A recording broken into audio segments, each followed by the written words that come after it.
Hello and welcome to What It Is. My name is Jordana, and I read tarot for creatives, entrepreneurs, and visionaries. And I already shuffled, so I'm just going to cut the deck and get right into it. I read mind, body, and soul lines, past, present, and future, with a significator card for you and a good luck card of the day. We got a lot of reversals coming up, and I read reversals as energy that needs to be transmuted or gets to be transmuted in the moment. I don't feel like there's any such thing as bad luck that comes out or bad omens. It's just energy that needs to be worked with. So this feels a lot more accurate. I just reshuffled, and the first spread, I just wasn't feeling it. So I just reshuffled. And so right away in the mind line in the past position, we have the tower coming up in reverse. So the tower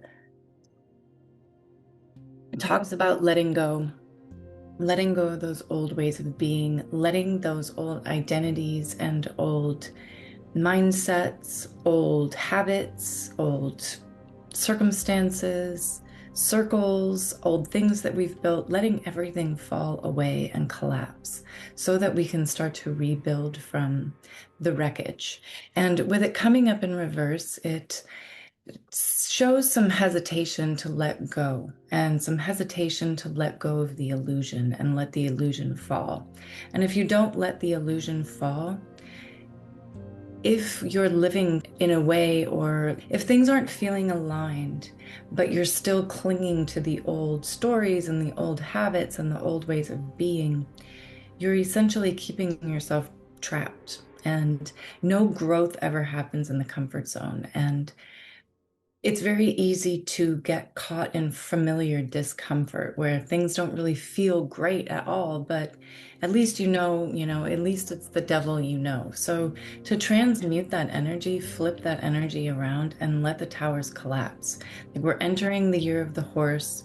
The solar new year started on the 4th of February. And while these are timeless readings, there is definitely a prevalent energy that is coursing through the collective, if you will, right now. And today I feel like it feels particularly heavy. I'm reading this on the Sunday right before the Lunar New Year starts. So we are definitely experiencing a lot of collapse right now, societally, and as we're watching all of the things that have been done in the shadows coming out into the light, it's really showing that need to build new foundations. We have the King of Stones coming up in the alignment line of the mind in the reverse. So the King of Stones is talking about foundations. It's talking about ways to build stability that doesn't fuck people over. We've lived under this illusion for so long that money equates virtue, and that because somebody is rich, they must be a great person. We're clearly seeing that that is not the case. And so when we let those old towers fall, then we can start to build a a new paradigm. We can start to build a new way of living, and letting the old patriarchal ways go is the way that we're going to be able to move forward, because the pendulum has to swing back and the feminine has to come in and start to right some of these horribly destructive patterns that we've all been living in. And so the King of Stones in this deck, you can see the feet, really signifies learning to walk in alignment with spirit and what is in alignment with the highest good of all. We can't really live in the old way anymore. It's not just about us, and we can't continuously allow ourselves to be moved or be motivated by money alone. There's nothing, money can never, it can buy you freedom, it can open up possibilities, you can do more for people if you have more money, but if that is in alignment with the highest good of all. And we're all complicit in things that are absolutely horrific. Like, I'm filming on this computer and have a cell phone, and we have so many things in our lives that are tied into slavery and tied into child labor and tied into horrible destructive forces that we all use all the time. And they're so convenient, right? That we tend to give ourselves an out, but we're all complicit. We just are a little bit farther removed from some people are, and we're not all getting our hands dirty, and we're not all doing the ultra horrible things that are happening in the world. But this really isn't a reading about politics. And I don't even really consider the current events politics. This is just humanity and the shadow side of humanity. And we all have this opportunity to walk with spirit. We are spirits having a human experience. And so it's up to all of us to start to create new, more aligned ways and new businesses that are aligned with helping and the highest good of everyone, and that don't rely on slave labor, that don't destroy the environment, that don't create more sorrow and more suffering in the world. We have work, 3 of Stones in the reverse position. So with it in reverse, there is this lack of alignment. Things need to be turned around, and things definitely flow with more ease when there is more alignment, when things are not just all about making the money and all about the end result. The money will never bring you happiness if you don't feel already happy within. So let's transmute that energy, and let's all start collectively working towards building a new paradigm that isn't such a competitive paradigm. It's more of a collective working towards something and understanding that when we all start to let go of the ego side of ourselves, yes, we need some healthy ego because we all need to eat and we need to provide for our families, but we need to let go of that, the false ego, the ego that says we need all of these outer trappings to our lives to create stability or to create abundance. Both of those things, stability and abundance, come from within. Everything comes from within. And in the past position of the body line, we have the 2 of Wands. In the upright position, Dominion, finding a sense of strength and stability within yourself, the way that you take care of your vessel, the way that you discipline yourself to stay aligned with what you're calling in and what you're working towards.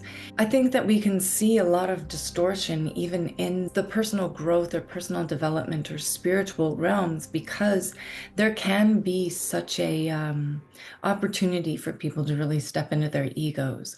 But when we have that sense of dominion with ourselves, recognizing that spirit and source are really what is fueling everything that we're building, then it's really up to us to create strong boundaries within ourselves and use a sense of discernment about who we allow to be in our energy, so that our energy stays really clean and we can stay really certain and precise about what we're building in life. And understanding that with the Prince of Swords coming in the reverse position, Osiris, the esoteric, the ancient traditions, the ancient knowledge. We have so much ancient knowledge available to us, and it all can just be channeled in. You don't need a guru. You don't need to go really learn anything. You need to sit with yourself and be able to quiet your mind and still yourself so that you can hear the messages and so that you can hear the wisdom coming through, because it belongs to all of us and it exists in all of us already, and it's already moving through all of our energy. Consciousness is collective. And so that is why, despite everything that is going on in the outside environment, it is so imperative that you learn how to still your own mind and have a sense of connection to source within yourself. We've been taught for so long that God exists outside of us, but God truly begins within all of us. It's the spark within us. And we all can cultivate that flame and allow that energy, that aligned energy, out into the world, so that it benefits humanity and so that we're helping keep the collective consciousness on a higher vibration. The more we pay attention to and get sucked into the fear and the distortion and the illusion and the horror that is present in society, the more we lose our sense of vision and our sense of stability within our own mind. So, yes, we have to recognize that this kind of duality exists and has always existed. There's nothing new under the sun. We're not suddenly living in a reality where people do horrific things. They've always been doing horrific things. So, duality has always been present.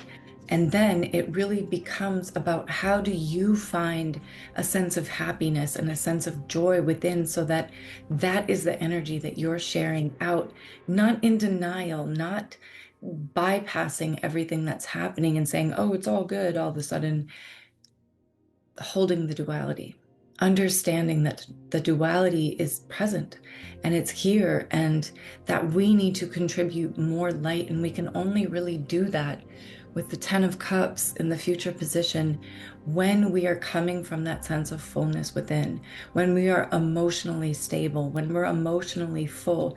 If you're constantly pouring into other people from an empty cup, you are constantly depleting yourself of source.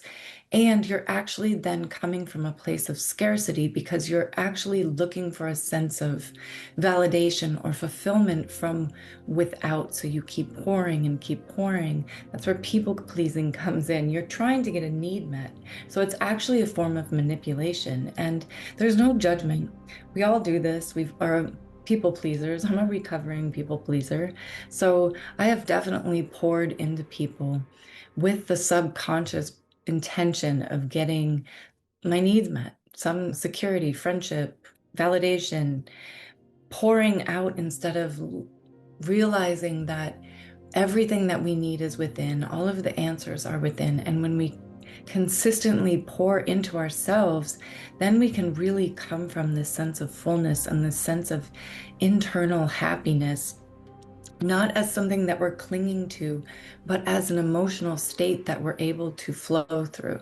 Because you can't cling to one state or another, because that's how energy starts to get stuck. We need to be constantly moving energy and constantly alchemizing.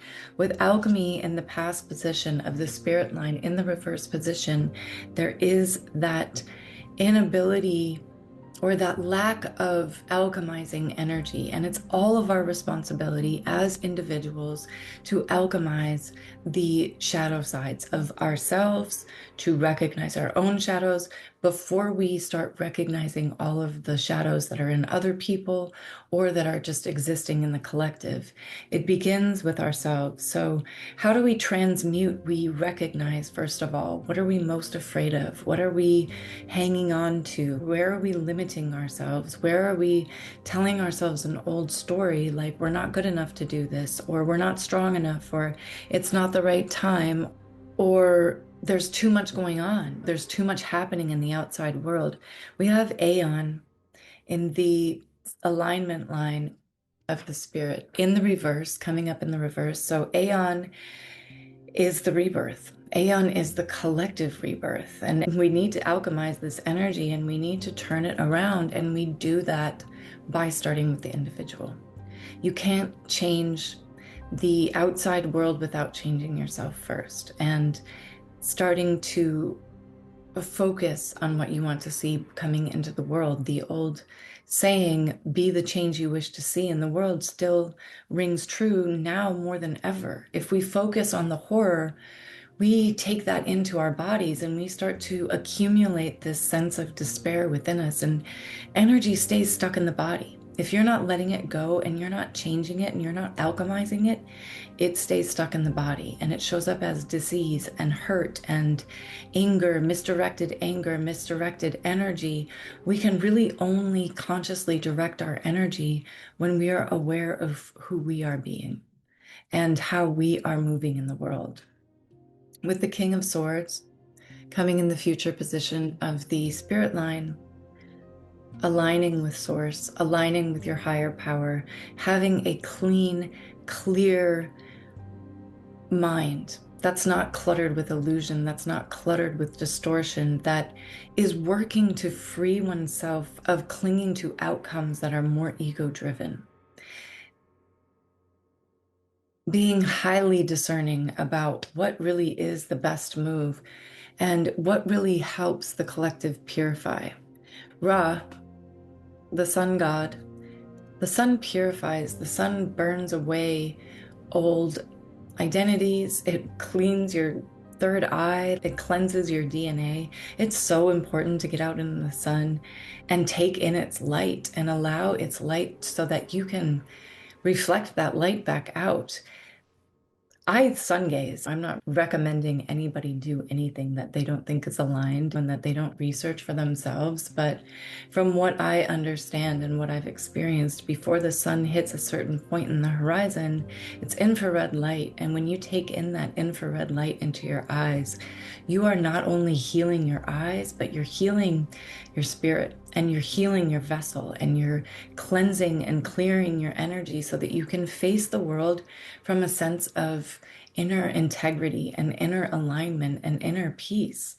We can't help the world if we're caught in our own distortion and we're caught in our own mindsets that keep us trapped, right? That's how we create more conflict. We have in the significator position showing up in the position of you, and you is just a reflection of me. We're all experiencing aspects of the same thing, or we wouldn't all be in this experience together. So with Five of Wands coming up in the reverse position, it's like the conflict is coming back towards you.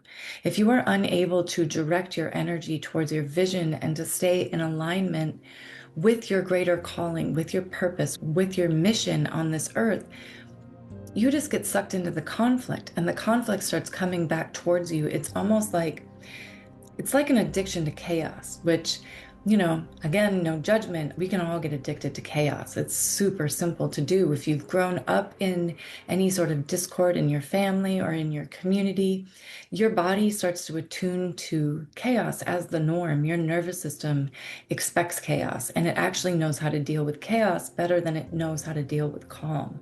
So your nervous system will keep reverting back to wanting to experience more chaos because it's simply easier for it to deal with. So one of the best ways to transmute that energy is focus on the vision, where you're going, what you're bringing into the world, and how you can get out of your own way and really be that vessel for your purpose to flow through you. The universe flows through you. It happens for you, not to you. You're channeling the universe through into your purpose. We're just conduits. You know, we're energetic, electromagnetic beings that connect heaven and the earth. And we're experiencing and responding to all of the energy that is present in the cosmos, not just on earth. We respond to the planets. That's why astrology is so impactful, because we're responding, we're resonating with different vibrations that are coming in on a very low frequency. These energies are coming towards us. So we do respond to them as energetic beings. We can't help but respond to them. And so in the good luck card of the day, we have the Hermit, that journey within. The invitation to go within and to spend that time in solitude. And as a regular practice, spend time in solitude. Spend time meditating, spend time practicing breath work, just getting in tune with your body and allowing those old energies to be alchemized and removed and purified through the breath, purified through the sun, purified through harmony with nature, and purified through solitude, stillness. You can't hear source if you're constantly being distracted, if you're constantly looking to numb yourself on some sort of outside stimulus, the phone, the TV, the computer, the news, other diversions, illusion, the distortion.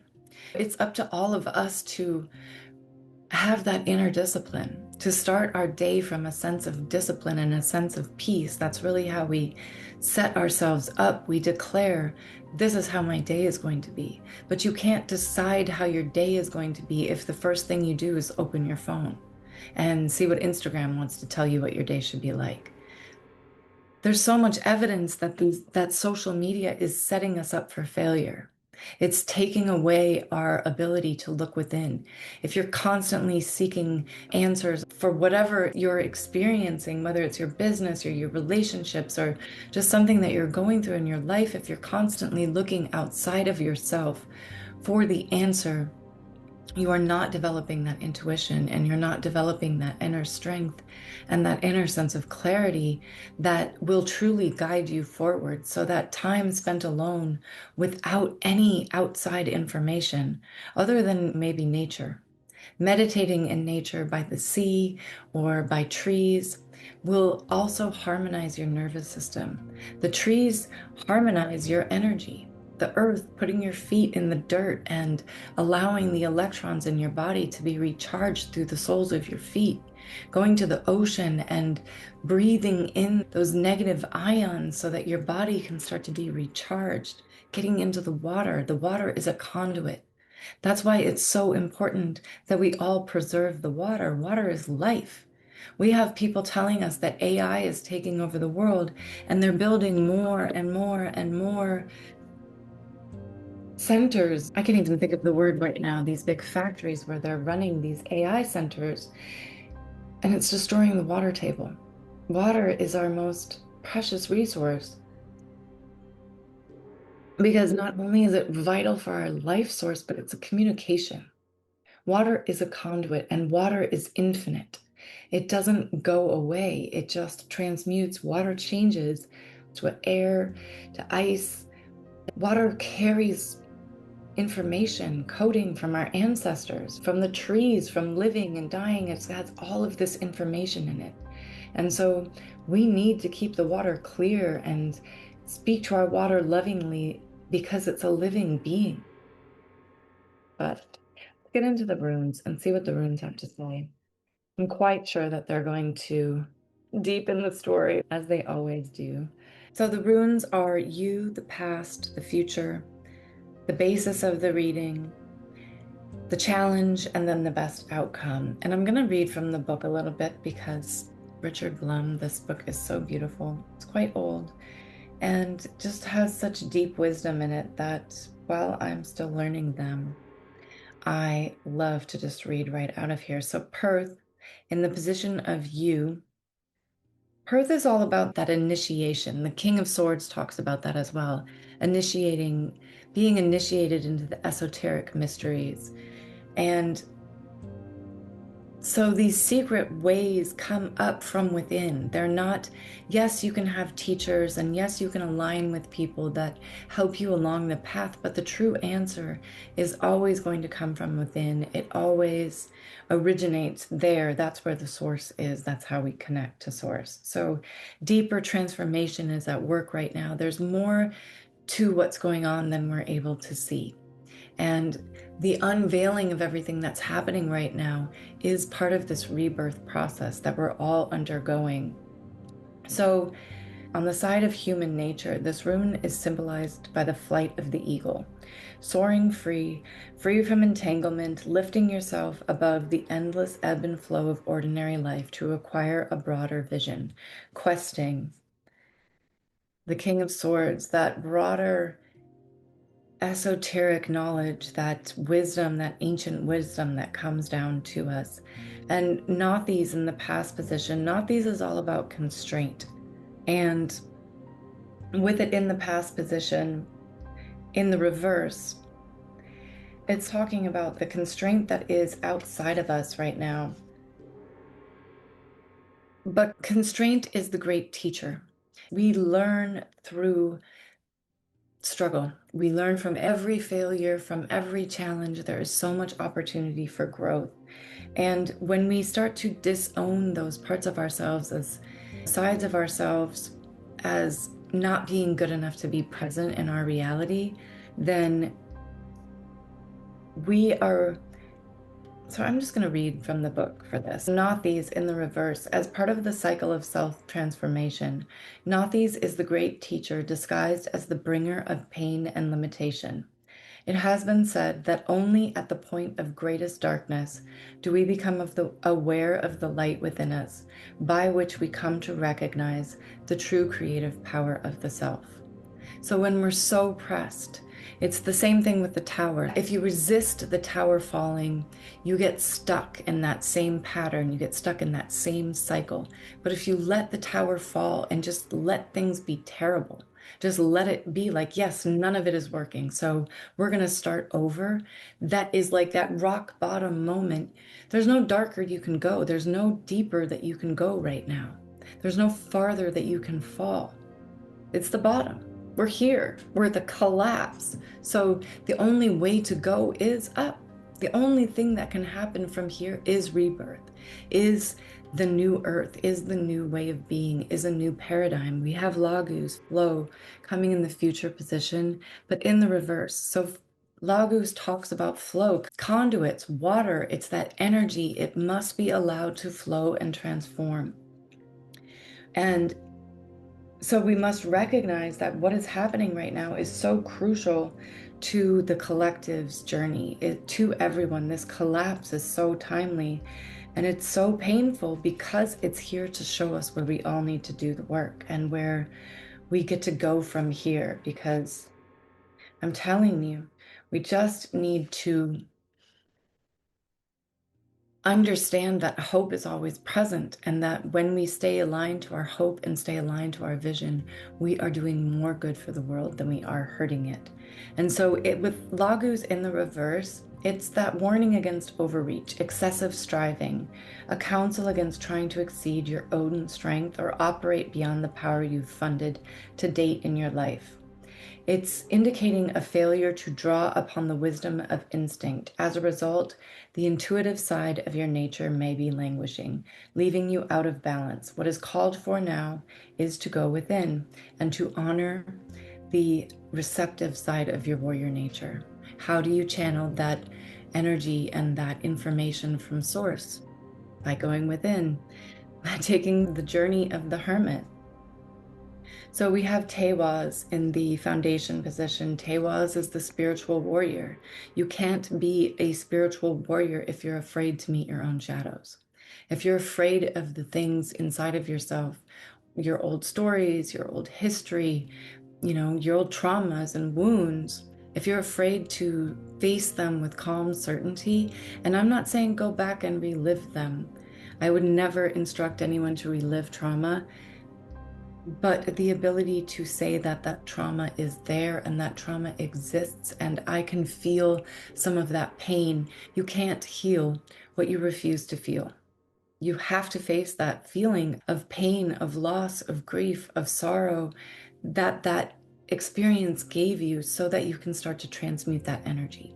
If you won't look at it, it's going to stay stuck in the body and cause more conflict and cause more pain and more suffering.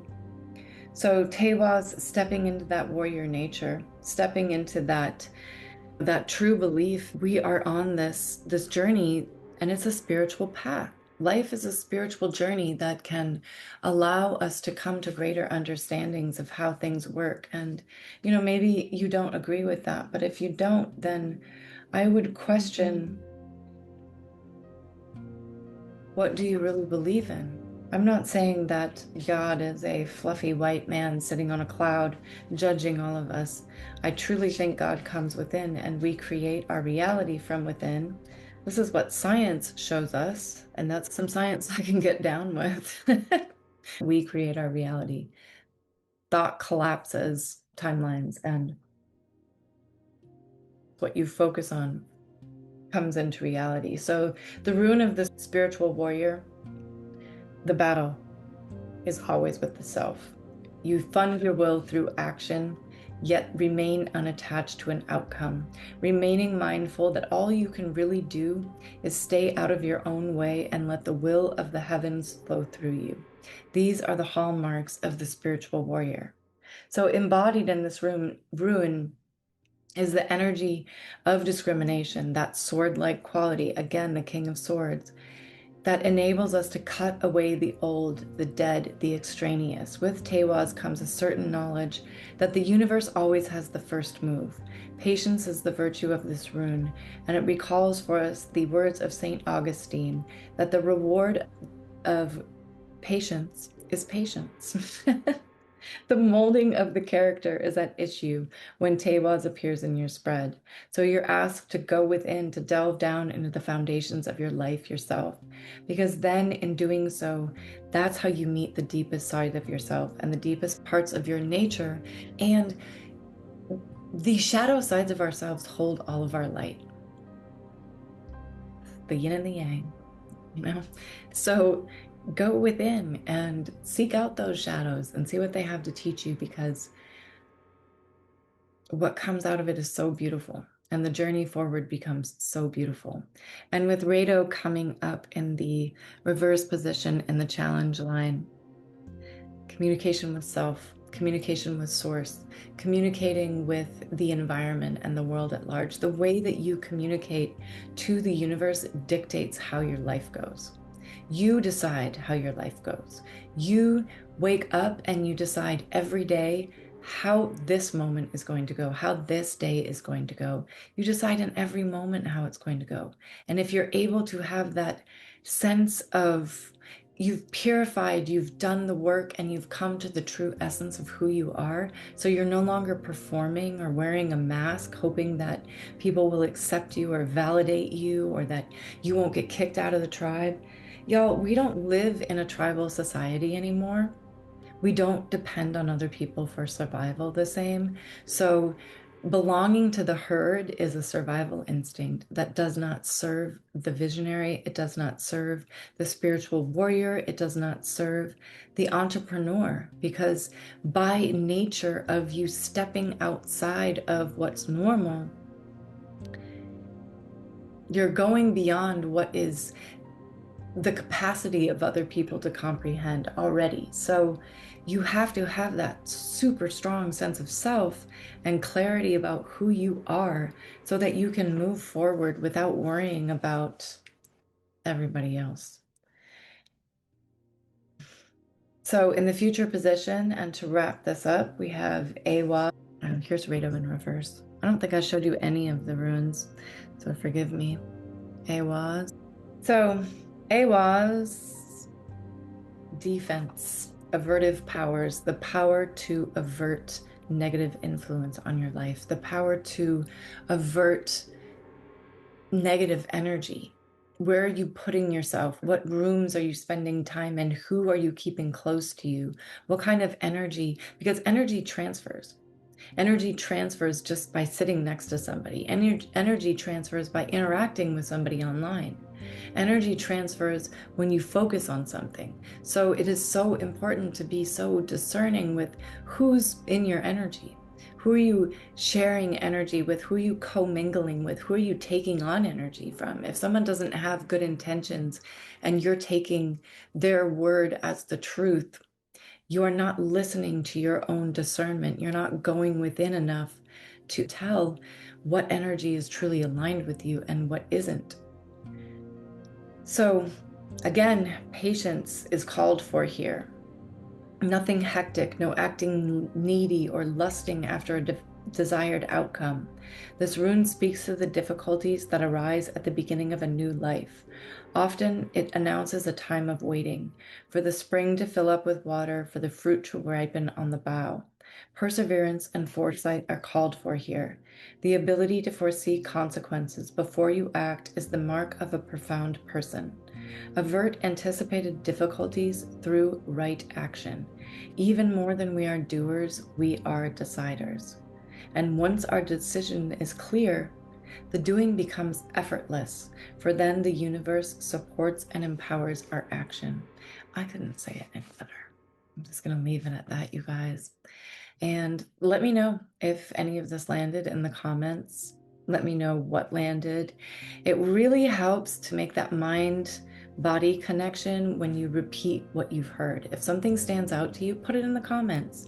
Type it out. Write it in your journal. It helps everyone else kind of reflect if you do share it in the comments. So do that, sharing is caring, and that's how we raise the collective. If you think something stood out to you and you want to highlight it, trust me that someone else had it stand out too, and maybe you see it in a different way than I said it, and you can reflect it back in a way that actually resonates and aligns with them better than the way that I'm saying it. So feel free. sound off in the comments. And if you want to take a little bit of a journey on your own with a bit of a guide, you know, again, it's a loose guide because I truly believe everyone gets to find their own journey within. But I do know myself on my own journey have really appreciated teachers and people that have come into my life to help me along the way. So, long story short, the Art of Conscious Creation, you can find it in the description, and it is an 11-day, free for now journey that guides you through the first of the major arcana in the tarot, and all of the archetypes of the arcana are teachers for us. All of these cards are energies that we can choose to embody to help us along our way and to help us align with our vision and to help us move forward. I know there's a lot of talk in the world that tarot is somehow demonic or negative, but it's a tool. And it's a tool that helps people tell stories. And when people hear stories, that accesses the subconscious mind. And the subconscious mind is where we all move from and where we all live from. So when stories start to help you reflect on a different way of being within your subconscious, that's when you start to change your life. And that's when you start to change the way that your brain is working and the way that your story is shaping up and the way that your journey is going. So thank you so much for being here. Thank you everyone for your energy and for your feedback. I'm getting some great feedback coming through. So I love that so much. And I'm sending much love to you all.